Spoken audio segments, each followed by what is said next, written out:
তোমরা যারা আমার আগের ভিডিওগুলো দেখেছো তারা জানো আমার মামাবাড়ি বৈষ্ণব মতে দীক্ষিত হওয়ায় আমার প্রসাদ পাওয়ার সৌভাগ্য হয়েছে বেশ কিছুবার। এরকমই আরেকটা সৌভাগ্যর কথা চলো তোমাদের সাথে শেয়ার করি।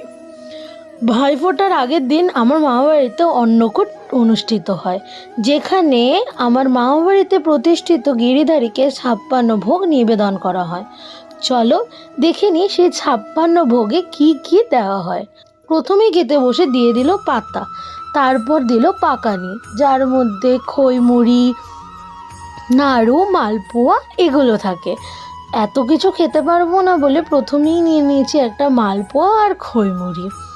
তারপর শেষ করতে না করতেই চলে এলো অন্ন, তারপর দিল বকফুলের বড়া, তারপরে সেটা খেয়ে শেষ করতে না করতেই চলে এলো শাক, যেটা আমার খুব ভাল লাগে আর হয়েছিল সেদিন অসাধারণ।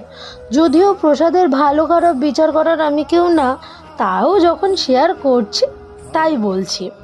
তারপরে শাক দিয়ে খেতে না খেতে চলে এসেছিলো 5 রকমের ভাজা।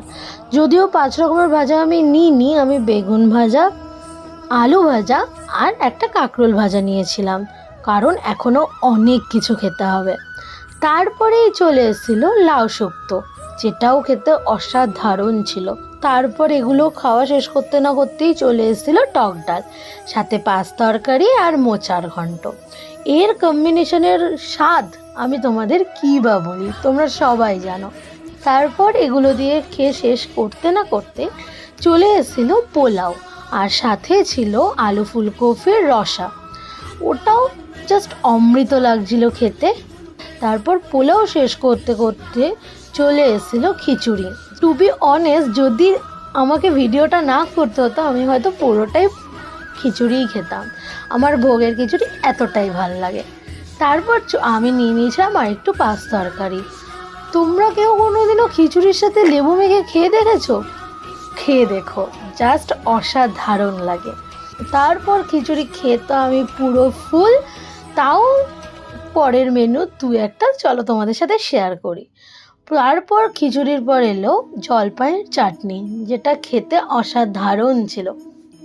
তারপর ছিল মাওয়ার পায়েস, আর তারপরে অনেক কিছু ছিল, মিষ্টি, দই, আমি যার মধ্যে একটাও নেওয়ার সাহস পাইনি। তো চলো ভিডিওটা আজ এই অবধি। ভালো লাগলে শেয়ার, কমেন্ট, লাইক করে দিও আর চ্যানেলটাকে সাবস্ক্রাইব করে দিও এরকম নিত্য নতুন আরও খাওয়ার ভিডিও দেখার জন্য।